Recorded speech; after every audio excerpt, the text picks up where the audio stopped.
Y es momento de nuestra revista de prensa aquí en Directo América. Vamos a empezar con el tema de Italia en torno a la polémica por la llegada de migrantes en navíos humanitarios que se ha disparado en los últimos días y hay tensiones entre las autoridades del gobierno de la ultraderechista Giorgia Meloni y el capitán de uno de los barcos que han llegado hasta las costas en el sur de Italia por cuenta de quienes se pueden quedar y quienes no en condición de refugiados. El saludo es para mi compañera Marta Moya, que tiene todo el desarrollo de esta noticia. Marta, buen día para usted. Buenos días, Ángela. Vamos a empezar con el Corriere della Sera, un periódico italiano que este lunes titula Humanity One, que es uno de estos barcos humanitarios. No saldremos del puerto. Hay un duelo entre el Viminale, que es el Ministerio del Interior italiano, y las ONG.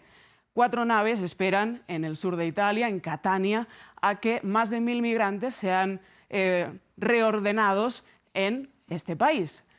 Matteo Piamendosi, el Ministerio del Interior, firmó un decreto el pasado viernes en el que decía que unos migrantes se podían quedar y otros no. Los migrantes que se pueden quedar, los más vulnerables, pero esta selección de migrantes ha causado mucho rechazo, por supuesto, entre las organizaciones humanitarias que dicen que vulnera este derecho internacional humanitario, esta selección de que unos sí y otros no. Joachim Eveling, que es el capitán de este Humanity One, dice que desobedecerá las órdenes del gobierno de Giorgia Meloni porque vulneraría este derecho. Bien, Marta, y vamos a cambiar de tema para hablar de uno de los asuntos que acapara toda la atención en Estados Unidos. Perdón, Ángela, te quería comentar, porque seguimos con la prensa italiana. El Huffington Post dice: el factor X de los migrantes, Meloni se inventa el talento de los desafortunados. Dice que el gobierno italiano hace una clasificación de vulnerabilidades y que no tiene relación ni con las leyes internacionales ni con la lógica. Sostiene este artículo del Huffington Post que estos migrantes son al final náufragos en el mar y náufragos en la vida y que el ejecutivo de Giorgia Meloni va a acabar eligiendo al perfecto solicitante de asilo. Mientras el tiempo empeora en el Mediterráneo, ONGs y el Ministerio del Interior deciden a qué se acogen para reorganizar a estos migrantes, si al Convenio de Hamburgo, al Convenio de Naciones Unidas o al Convenio de Ginebra. Ahora sí, con permiso. Sí.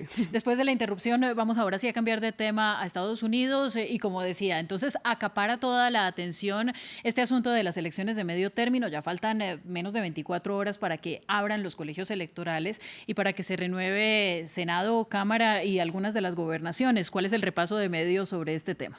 Así es, vamos a empezar, Ángela, con Político, que hace un análisis que dice: sigue siendo un referendo sobre ambos. Biden y Trump finalizan los exámenes parciales camino a las presidenciales de 2024.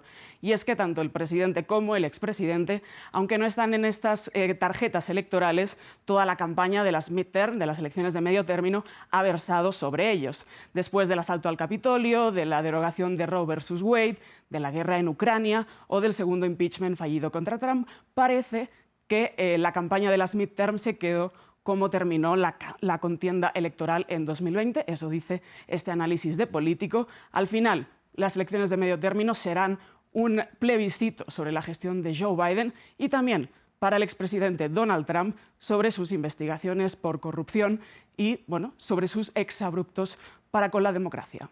Seguimos en el Washington Post, porque los demócratas, dice este artículo, han mirado hacia el centro mientras los republicanos amplían su base en estas últimas horas de campaña. Los demócratas han reforzado esos mensajes para mirar al electorado que no tiene un candidato definido y los republicanos han lanzado toda su artillería para hablar de los asuntos más polémicos como la identidad cultural o la cuestión racial. Y terminamos con un artículo del New York Times que titula: crece la grieta entre Trump y DeSantis, el gobernador de Florida, porque han hecho campaña por separado.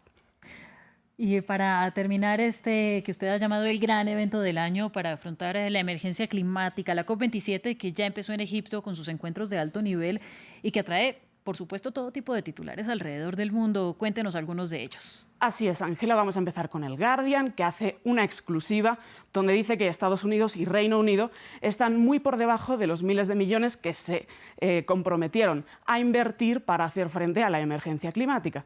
Esto nace de un pacto en 2020 donde los países más ricos se comprometieron a investir más de 100.000 millones de dólares para hacer frente a la emergencia climática. Sin embargo, Estados Unidos solo ha aportado 7,6 millones de los 40.000 que se había comprometido, Australia y Canadá un tercio de lo que se había comprometido y Reino Unido 3/4 partes. Sostiene además que esta financiación es imprescindible para generar una confianza sobre la acción global de todos los países. Pues Marta, le agradezco por este completo repaso y nos falta todavía un medio. Nos falta todavía un medio. El Global Times de China, un partido muy alineado con el Partido Comunista, que hace también un repaso sobre la COP27 y sostiene que Estados Unidos y China quebraron esas relaciones de cooperación climática con la visita de Nancy Pelosi a Taiwán el pasado agosto. Es difícil que se vuelvan a reunir de manera bilateral en esta COP27 y que Estados Unidos es un socio poco confiable porque si los republicanos ganan las elecciones legislativas, se podrían revertir todas estas acciones climáticas que quiere impulsar Joe Biden. Y terminamos con el Carbon Movement, porque destacamos una viñeta muy crítica de un artista de Países Bajos, que es la que vemos aquí en pantalla. Ah, no, lo estamos viendo en pantalla. Son los líderes reunidos en torno a una mesa de negociación mientras ven por la ventana el mundo arder. Bueno, pues pareció muy de afán, Marta, pero le agradezco de nuevo por todo este repaso de los medios en torno a estas tres noticias con las que se despierta este lunes el mundo. El agradecimiento es para usted y pues nos veremos mañana, ¿no? Gracias, Ángela. Hasta mañana. Y es el momento